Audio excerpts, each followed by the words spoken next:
There is a place in the South Atlantic where the map goes empty. No coastline for 1,000 miles, no island, no shipping lane, just water in every direction, further than a person can travel in a week. And then, rising out of it, a single mountain.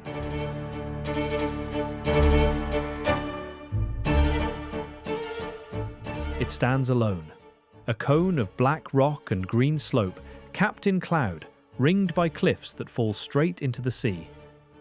From the deck of a ship, it looks less like land than like something the ocean forgot to swallow.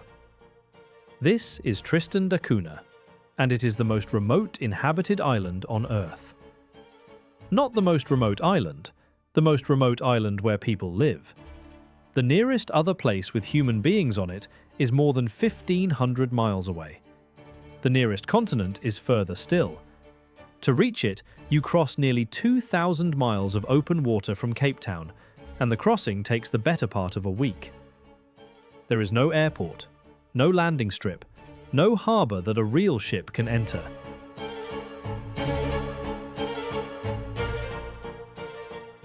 And on this rock, at the foot of an active volcano, surrounded by the widest moat of empty ocean on the planet, 250 people live.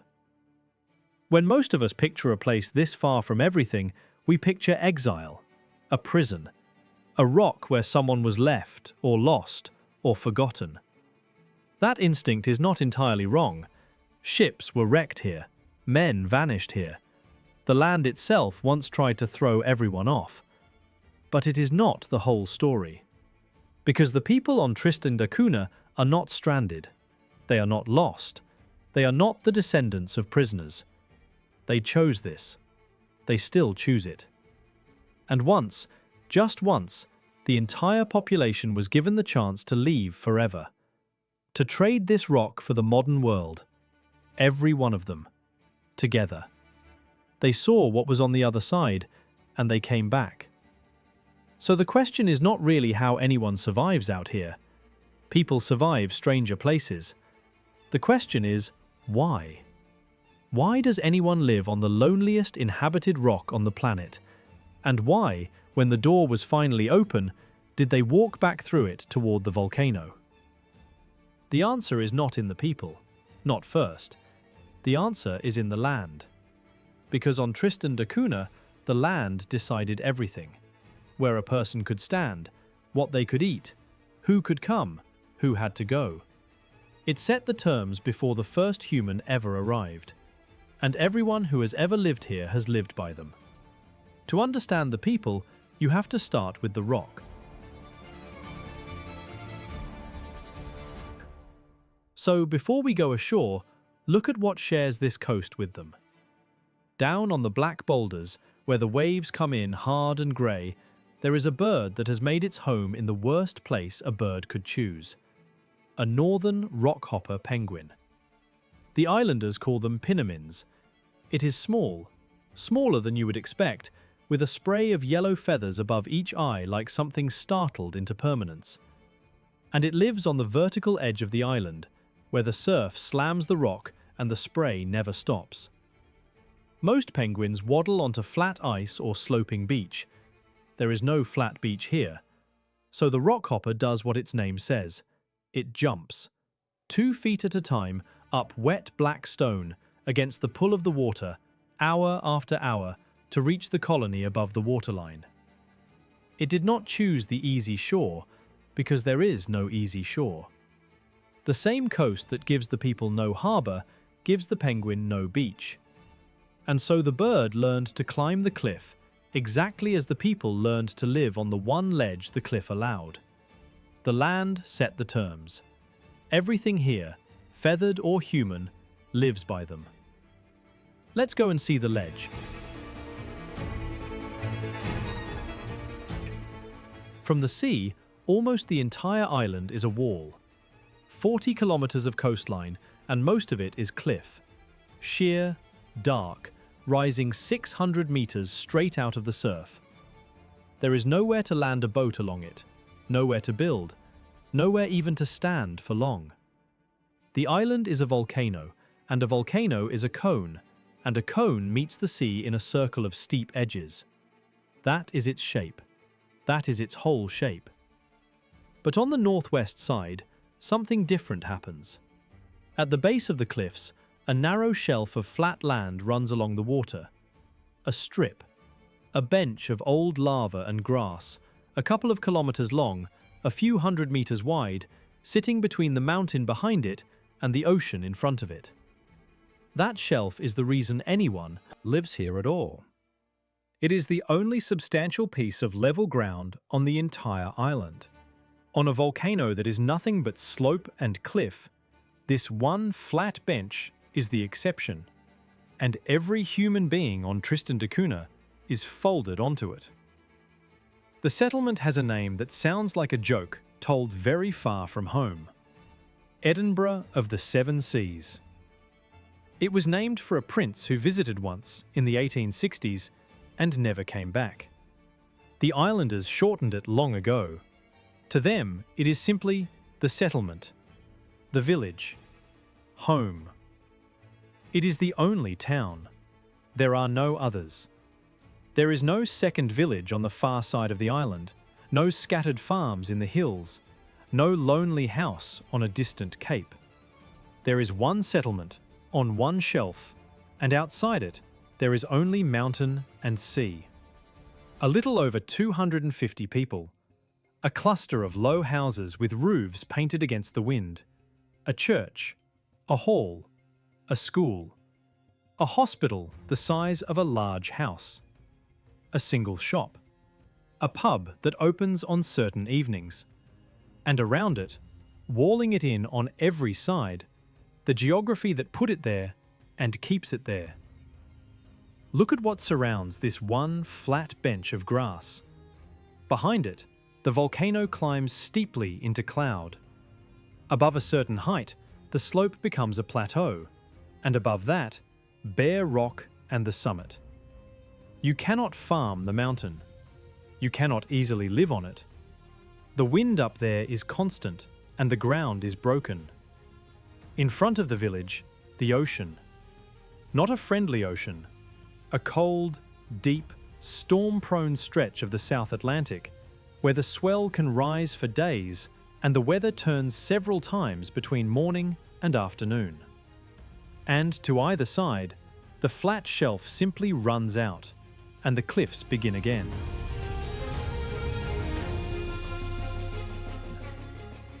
So the people did not choose this exact spot the way you choose a house. The land chose it for them. It offered exactly one place a community could stand, and the community stood there. Everything else about their lives flows from that single fact. Take something as ordinary as growing food. You would think that on an island, people would farm near the village, plant the fields by the houses. But they don't. Because the ground right around the settlement is not the best ground. And on an island this size, good ground is not something you waste. So the potatoes grow somewhere else. 2 miles from the village, further along the same coastal shelf, there is a second patch of flat land. The islanders call it, plainly, the Patches. It is a field of stone. Walk into it, and you see hundreds of small plots, each one walled around with rough black rock, each wall built by hand and stacked without cement. Inside the walls, dark soil, and in the soil, potatoes. Every family on the island has its own beds here. They have had them for more than a century and a half. The plots pass down through the generations like any other inheritance, and the whole community grows its staple crop in this one shared field, 2 miles from home. The walls are not decoration. They are the reason anything grows at all. The wind on Tristan never really stops. It comes off the ocean, salted, cold, relentless. A bare potato bed in that wind would be scoured to nothing. So the islanders build low stone walls around every plot, breaking the wind before it reaches the soil. holding a small pocket of stillness in a place that has almost none. They also carry seaweed and manure up from the shore to feed a ground that the ocean gales would otherwise strip.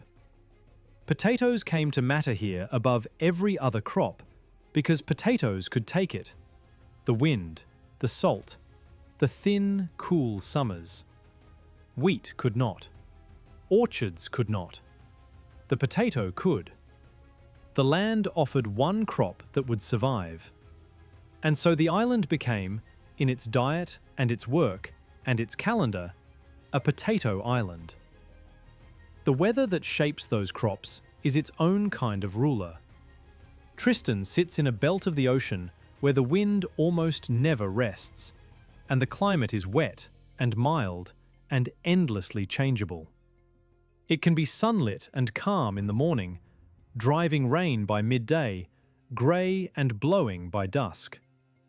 Islanders will tell you the weather here changes several times a day, and it is not an exaggeration. It is the basic condition of life. But that same wet, wind-driven climate is why anyone can drink here at all. The mountain reaches high enough to comb the moisture out of the passing cloud. Rain, mist gather on its slopes and run back down in streams, threading the green flanks above the village, feeding the shelf with fresh water the whole year round. On many small ocean islands, fresh water is the first thing to run out. Here, the volcano is a rain catcher 2,000 meters tall, and the streams it feeds are one more reason the Northwest Shelf, and only the Northwest Shelf, could ever hold a village. The mountain that threatens the people also waters them. Nothing here comes without its opposite attached.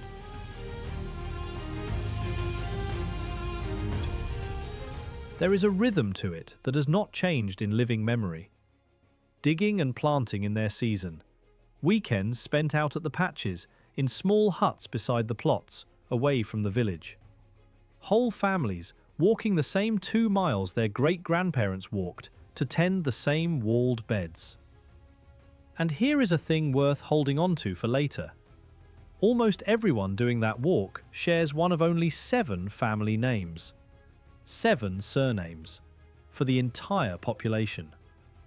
On an island this isolated, the community was built by a handful of founders, and everyone alive here today descends from that handful.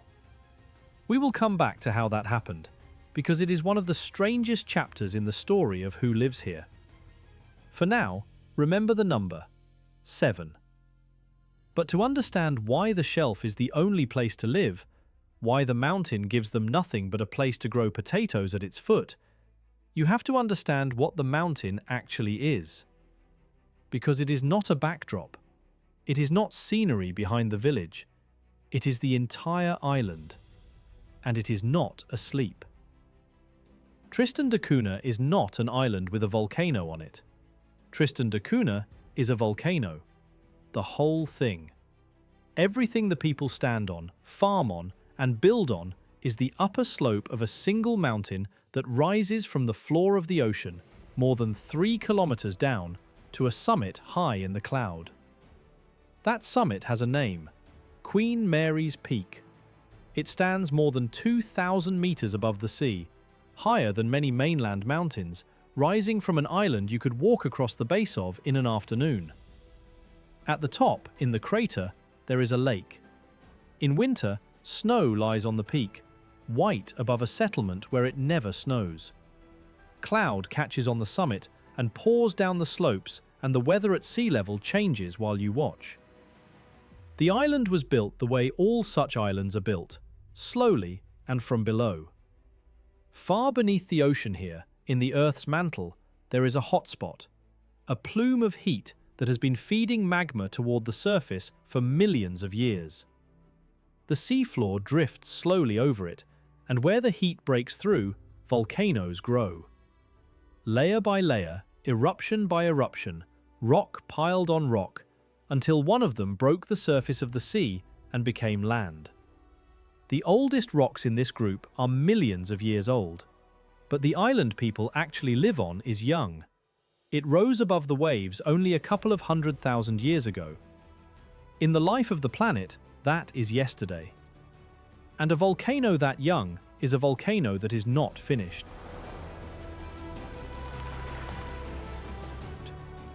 For most of the time people have lived here, they did not know that. The first settlers found a quiet green mountain and built their homes at its foot.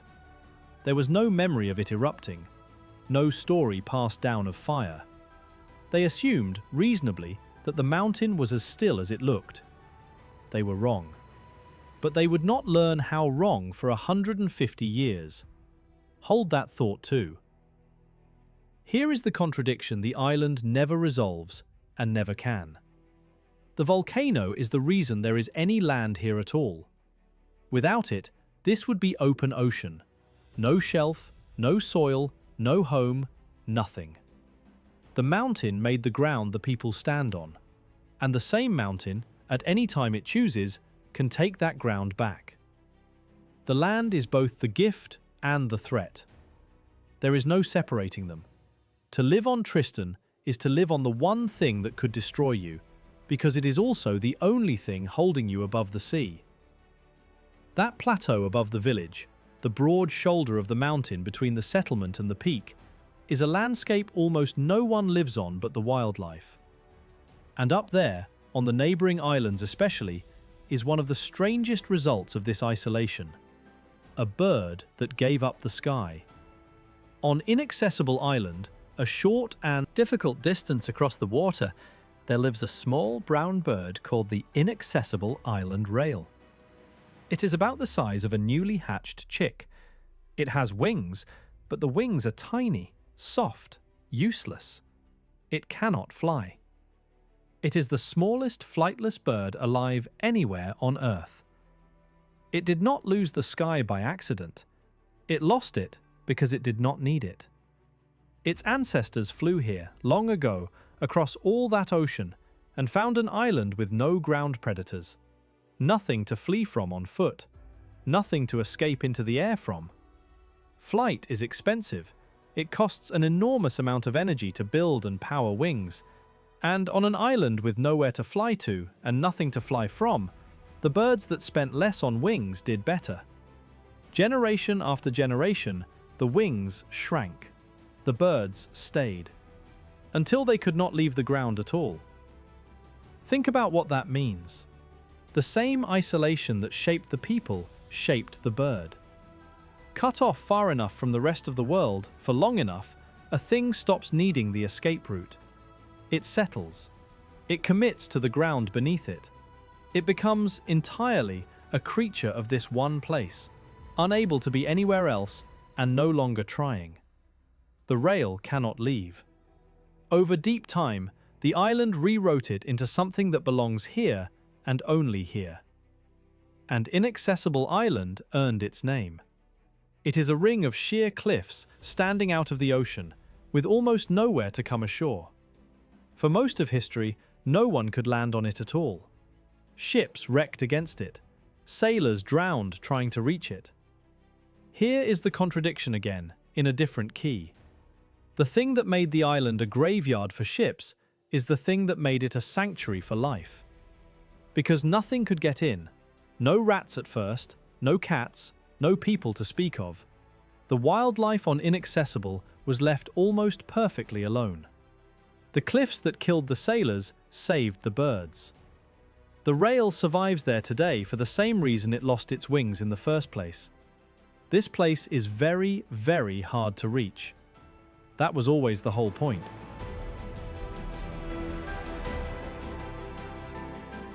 Which brings us to the ocean itself, the moat that makes all of this possible and all of this hard.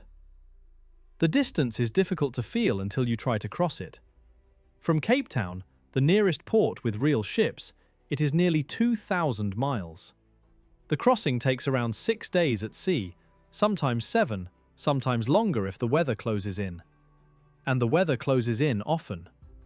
This is the stretch of the South Atlantic where the westerly winds run unbroken around the whole planet, with no land to slow them. The swell builds for thousands of miles before it reaches the island. There is no airport. There has never been an airport. There is no flat land long enough and stable enough to build a runway, and even if there were, there is nowhere within range to fly to. So there are no flights. None. Not for tourists, not for cargo, not for a medical emergency. Everything that reaches Tristan da Cunha reaches it by ship. And only a handful of ships make the journey. Fishing and supply vessels, running out of Cape Town, perhaps 9 or 10 voyages in a year. Most carry only a few passengers at a time. So think about what that does to time. If you need something that is not on the island, you do not order it and wait a day. You wait for the ship. If the ship is not due for 2 months, you wait 2 months. If the weather turns and the ship cannot sail, you wait longer. A letter, a spare part, a visitor, a coffin, all of it moves at the speed of one boat crossing 6 days of open ocean a few times a year. And there is one more thing waiting to make it harder, and it is the thing you would least expect on an island. There is no harbour worth the name. Remember the coast, the wall of cliffs, the one flat shelf. The shelf has a small harbour cut into it near the village. It is called Calshot. But it is tiny. It is shallow. It can take small boats, the island's own fishing craft, a launch, a barge. It cannot take a ship. So the ships that come all that way cannot dock. They cannot even come close. They stop offshore, out in the swell, and anchor in open water. And then everything, every crate of supplies, every passenger, every returning islander, has to be transferred from the ship to the shore in small boats across the surf into that little harbour. If the sea is too rough, they can't. The ship sits and waits. Or it turns and leaves without unloading, and tries again on the next voyage, weeks later. This is the final lock on the door. It is not enough that the island is 2,000 miles out. It is not enough that only a few ships come. Even when a ship arrives, the ocean itself decides on the day whether anyone gets ashore. The land offered no harbour. The people built the smallest one they could and learned to unload in the gaps between the waves. The sea sets the schedule. It always has.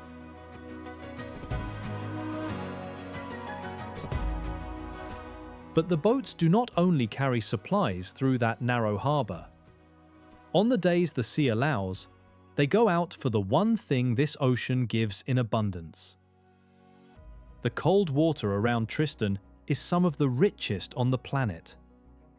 Currents from the deep southern ocean rise here, carrying nutrients up toward the light. And where cold, rich water meets these rocky shores, life multiplies. And in that water lives a lobster, the Tristan rock lobster, what the islanders simply call crayfish.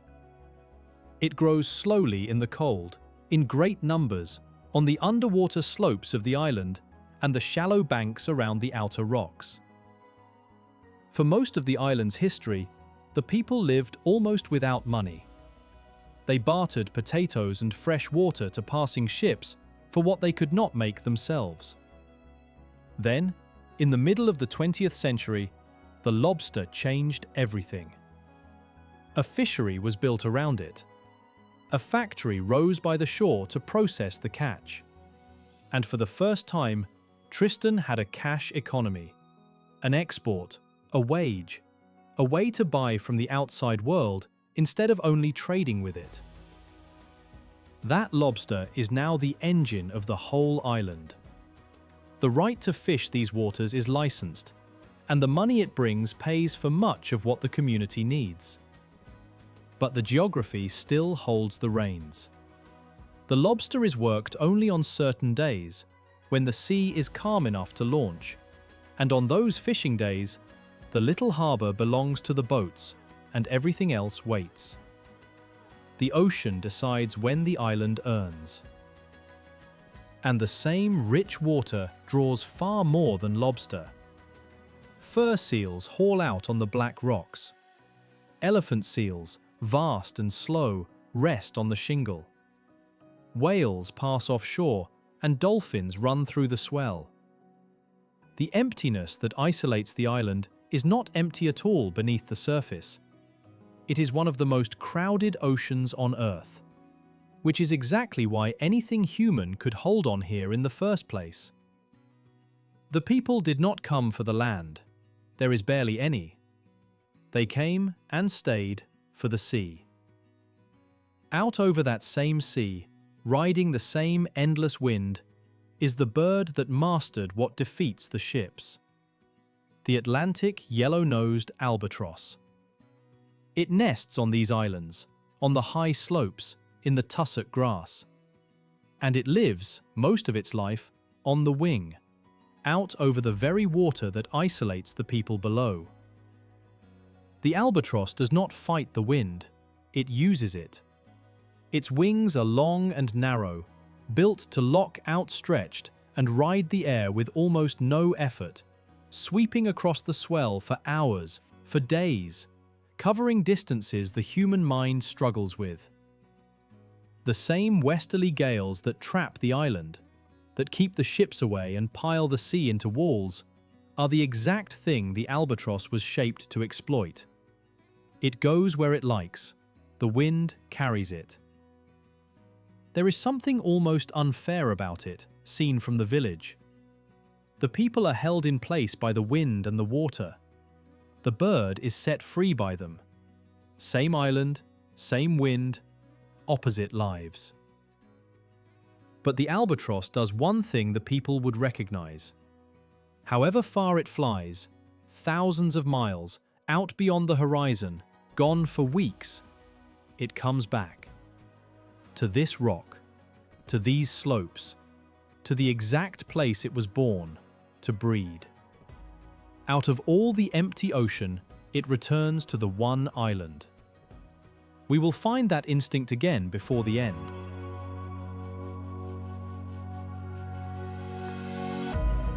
Down on the shelf, the smallness of the place shapes every ordinary thing. There is one shop, one school, where a few dozen children learn together in a single set of rooms. One church, St. Mary's, at the centre of the village. One hall, named for a prince who once called in, which holds the island's only pub behind its doors. Out along the shelf, there is even a 9-hole golf course, shared with the sheep and the cattle that wander its fairways, where the wind is as much an opponent as the ground. And there is one hospital, closer to a clinic than anything a city would use the word for. That last one carries a weight the others do not. Because when something goes seriously wrong on Tristan, a burst appendix, a hard birth, an accident at sea, there is no specialist down the road, and no flight to a bigger city. The nearest hospital that could truly help is days away by ship, if a ship is even there, if the sea will even let it sail. The island keeps a doctor and does what it can, but everyone understands the arithmetic. Out here, distance is not an inconvenience. It can be the difference between living and not. So the community holds together the only way it can, by doing nearly everything itself, and doing it in common. Almost everyone works for the island in some form, spread across the small departments that keep the place alive. The farming, the fishing, the power, the roads, the school, the clinic, the radio. There are no strangers here.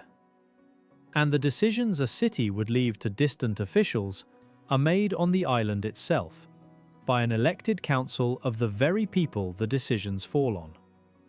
250 people, 7 surnames, running a country the size of a small town, 2,000 miles from anyone who could step in. Above the village, the mountain rises into a plateau that no one settles. It is not that people never tried. It is that the geography above the shelf gives you every reason not to stay. The slopes are steep. The plateau is high, cold, wind-scoured, and often lost in cloud. There is no flat ground up there to build a real settlement, no shelter from the wind, no easy way to bring water or supplies up and crops down. Everything pulls life back down to the shelf. The one flat bench by the sea has the level ground, the harbour such as it is, the shelter, the soil. So that is where the village sits, and that is where it has always sat. And the mountain above it stays empty. Not by law, by landscape. The terrain decides where people can live, and it decided long ago on that single strip of coast.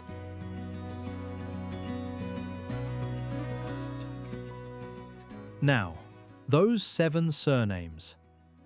It is time to see where they came from, because the history of who lives here is written into the geography of how they arrived.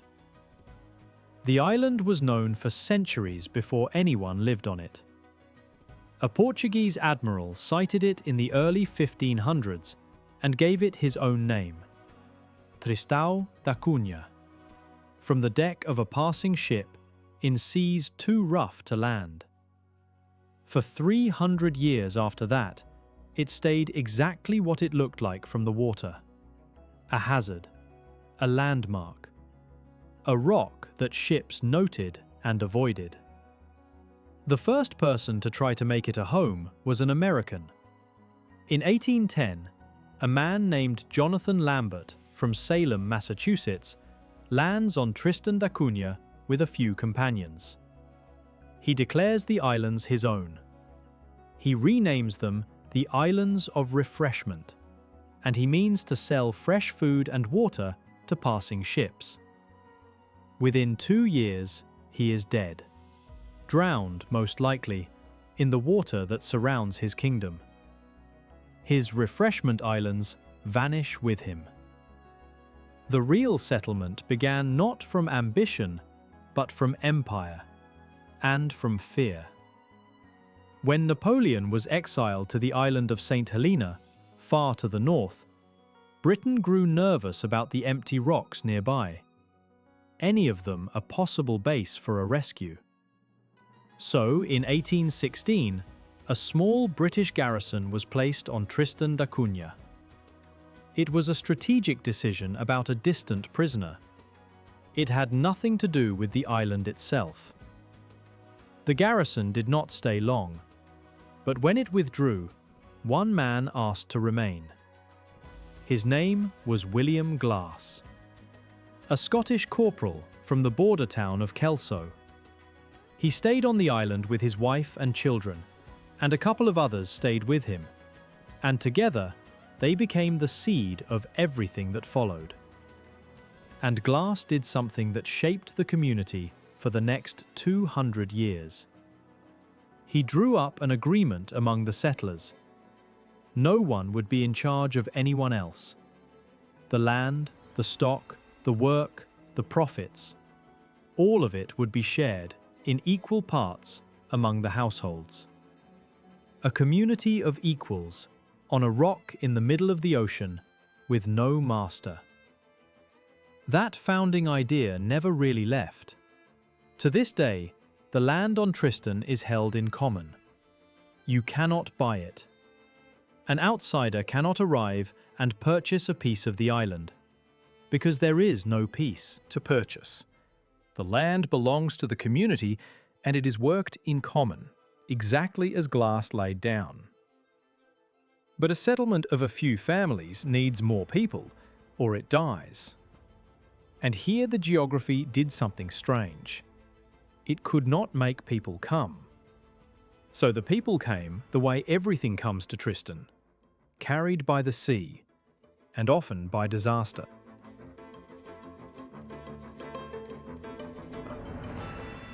In the 1820s, there were bachelors on the island, and no women to marry.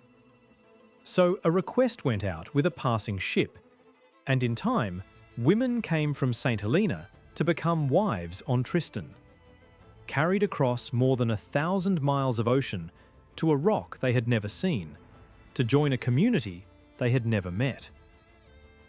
After that, the sea kept delivering. Shipwrecks did much of the work. When a vessel went down on these coasts, some of the survivors stayed. 2 Italians wrecked here in the 1890s, men named Repetto and Lavarello, stayed on and married in, and their carpentry helped build the island's boats. Americans who came whaling stayed. A Dutchman stayed. Each new name arrived by accident, by wreck, by the ocean throwing someone onto the one shore they could reach.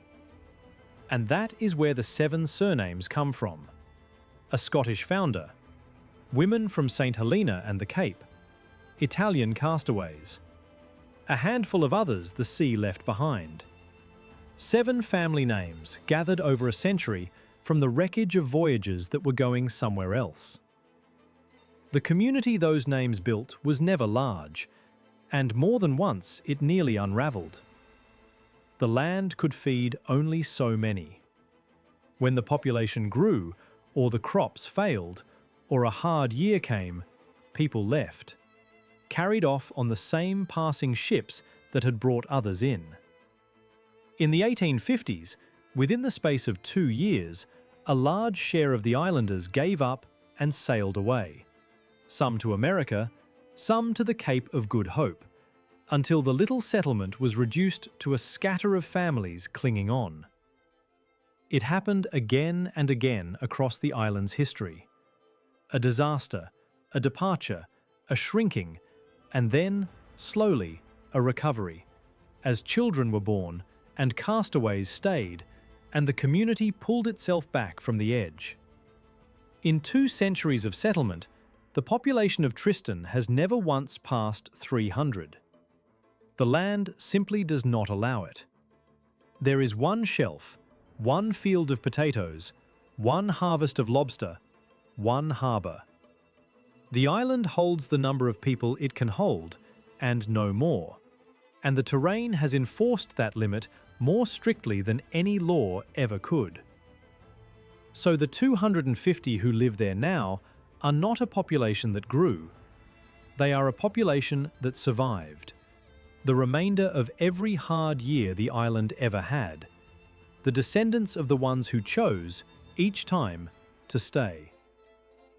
The community that grew from them still makes journeys the founders would recognize, out across the water to the other islands in open boats.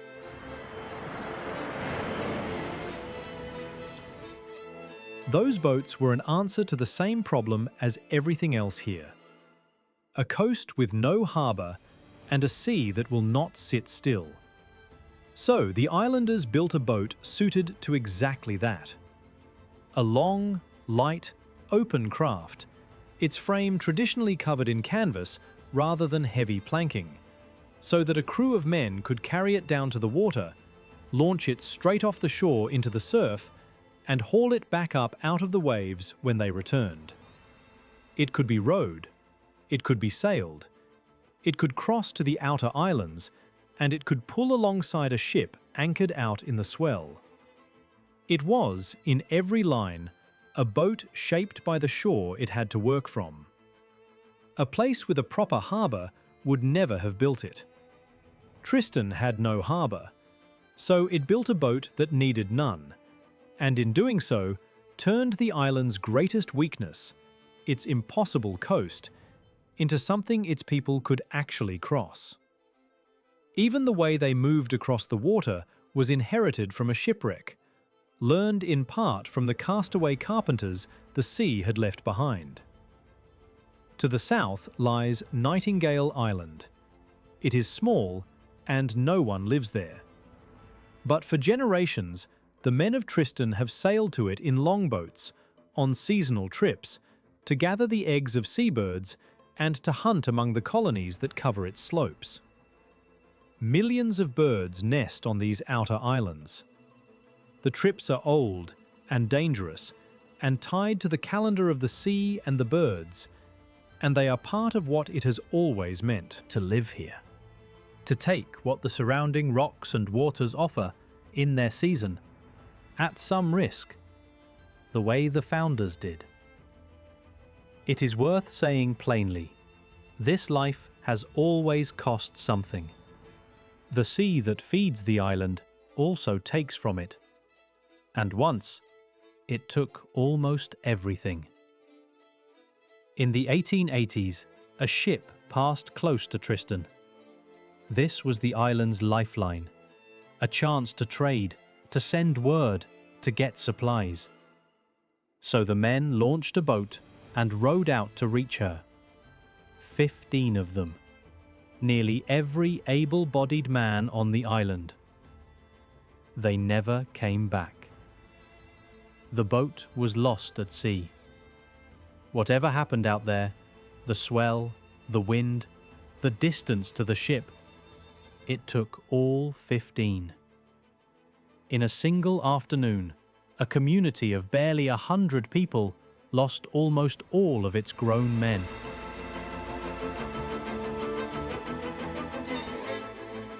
What was left was an island of women and children and the old.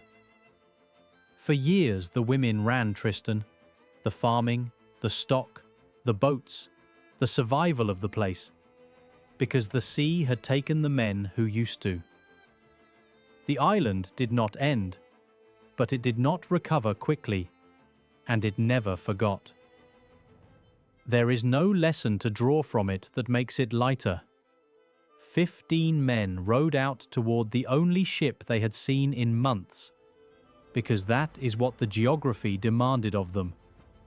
And the ocean closed over them, and the island had to go on without them. That is simply what happened here. The moat that keeps the world out also keeps the danger in. Let the weight of that sit for a moment before we go on.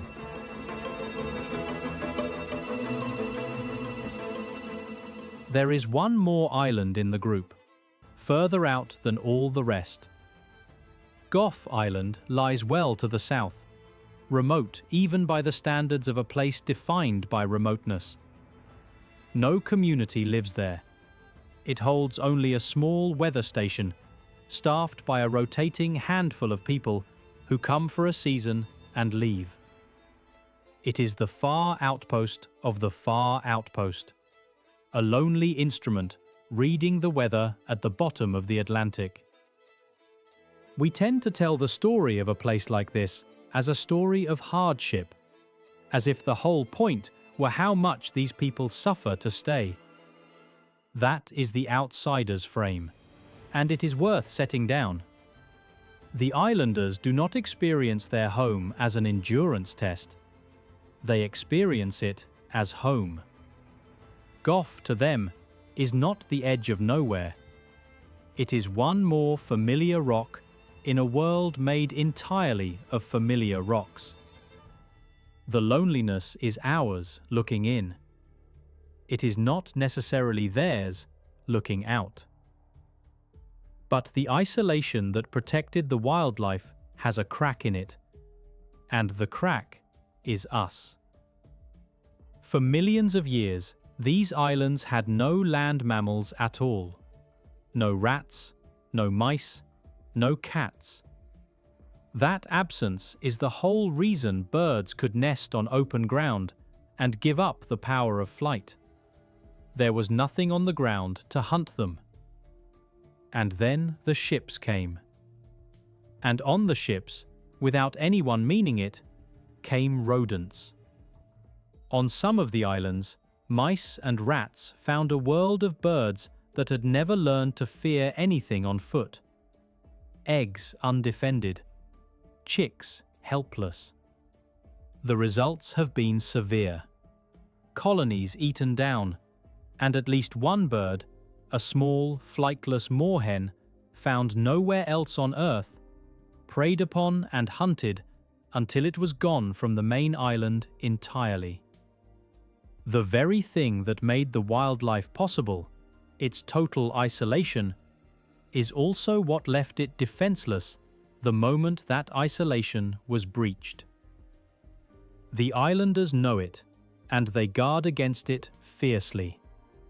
Every ship, every crate, every visitor is checked, because a single pregnant rat carried ashore could undo a place that took 100,000 years to build. On Tristan, keeping the outside world out is not fear. It is the most serious kind of care.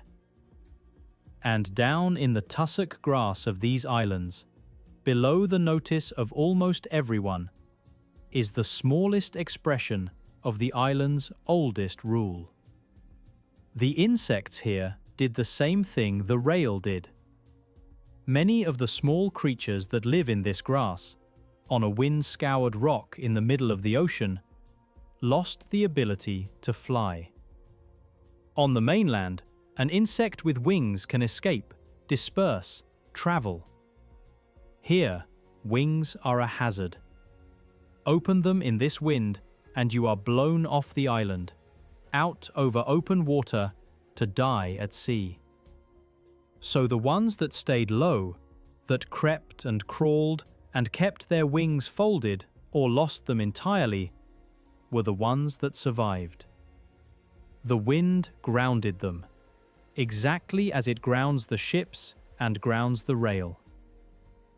It is the same sentence written 3 times over. In the bird, in the insect, in the people. Cut a thing off from the rest of the world, ring it with wind and water, and over time it stops trying to leave. It commits to the ground it has. It belongs to this place because it can belong to no other. That is the truth the whole island is built on. And it is about to be tested in the hardest possible way.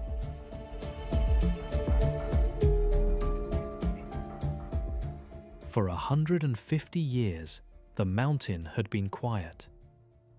The settlers had built their village at its foot with no idea it could do anything else. There were no eruptions in memory, no stories of fire. The volcano was, to them, simply the shape of home. Then, in the winter of 1961, the ground began to move. It starts with tremors, small at first, behind the settlement, up against the base of the mountain. Then more of them, and stronger.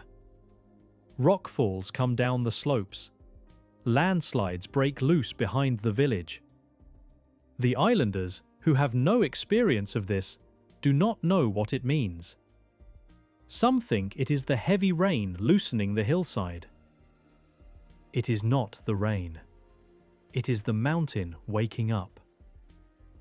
Through August and September, the shaking grows worse. And then, in October, the ground itself changes. A great swelling rises behind the village, a mound of earth pushing up where there was no hill before. A fissure opens between the settlement and the sea. From the crack comes the smell of sulfur and heat, and the certainty that everyone had been living all along on the flank of something enormous and alive. The lava dome grows just a few hundred meters from the houses. A volcano is being born at the edge of the only village on the island. On the one flat shelf, the only place anyone can live. And so the people do the only thing left to do. They abandon their homes. Every man, woman and child on Tristan da Cunha, more than 260 people, leaves the settlement. First to the potato patches, further along the shelf, away from the vent. Then off the island entirely, taken out by boat to a passing ship and carried away across the ocean. The entire population of the most remote island on Earth is evacuated. The village is left empty, the fires cold, the boats on the shore, the dome of new rock steaming behind the church. And the volcano that had built the island and given them the ground beneath their feet takes it back. For a while at least. They are taken first to Cape Town, and then, extraordinarily, all the way to England. To the country most of them had never seen, whose language they spoke in an accent frozen a century out of date, whose modern world they had only ever heard about. And here is where the story becomes something no one expected. Britain took them in.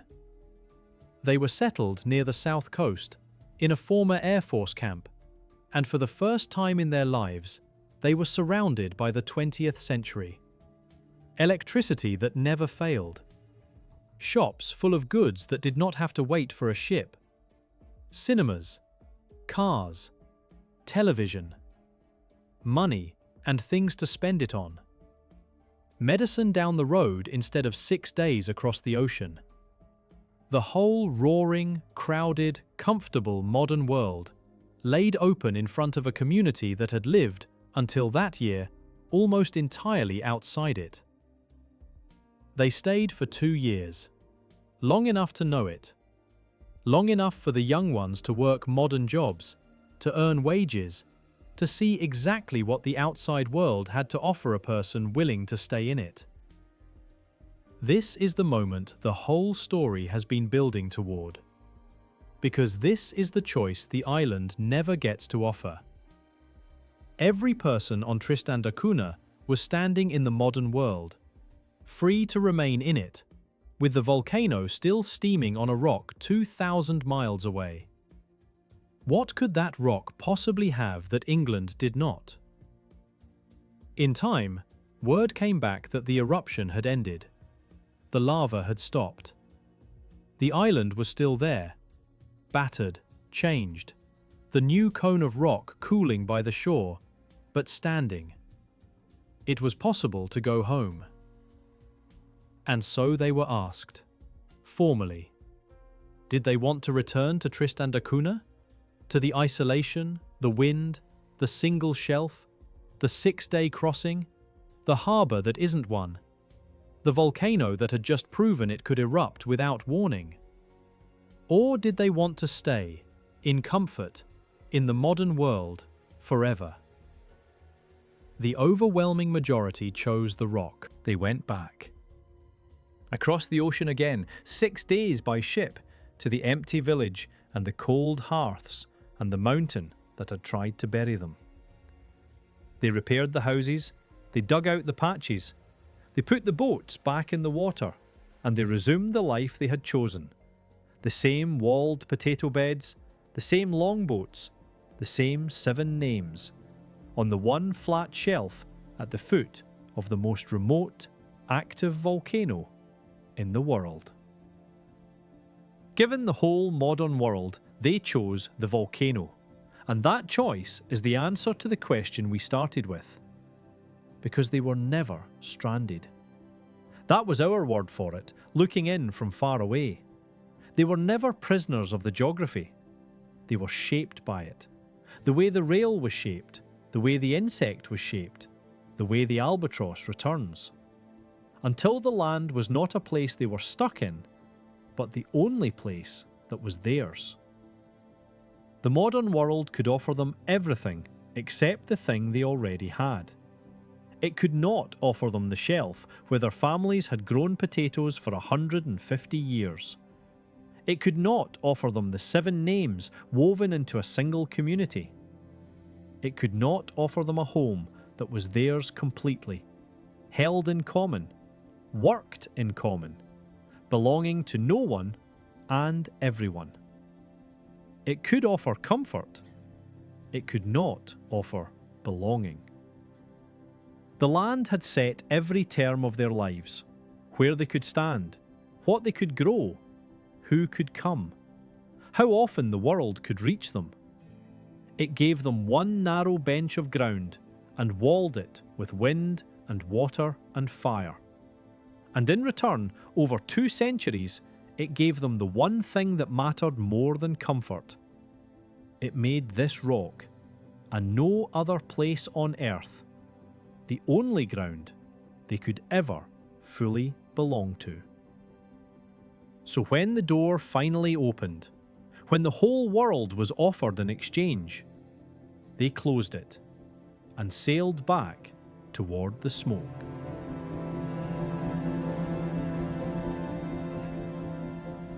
And the mountain has not gone quiet. Not really. In 2004, the sea off the island churned and threw up fresh volcanic rock. An eruption underwater, close to home. A reminder that the hotspot beneath Tristan is still feeding, still building, still capable. The volcano that emptied the island once has never promised not to do it again. So the people live with it, clear-eyed. Scientists have read the mountain's past in its rock, working out how often it has erupted and where, and the islanders have taken that knowledge and made it practical. Plans for where to gather, how to move, how to leave, if the ground ever shifts like that again. They do not pretend the danger is gone. They have simply decided that a home worth having is worth the risk of the ground it stands on. It is the oldest bargain on the island, the one written into the very first day anyone stepped ashore. The volcano gives them the only land for 2,000 miles, and it reserves, always, the right to take it back. They have accepted both halves. You cannot have one without the other here. You never could. Out over the water, the great shearwaters are still doing the same thing they have always done. Millions of them nest on these islands, and every year they leave, flying north across the entire Atlantic, up along the coasts of 2 continents, thousands of miles from this rock, out into an ocean that has no edges. And every year, out of all that open water, they turn around and come back. To Tristan, to Nightingale, to these exact slopes, this exact grass, the one place in all the sea where they belong. They could nest anywhere the ocean touches. They cross half the planet to nest here.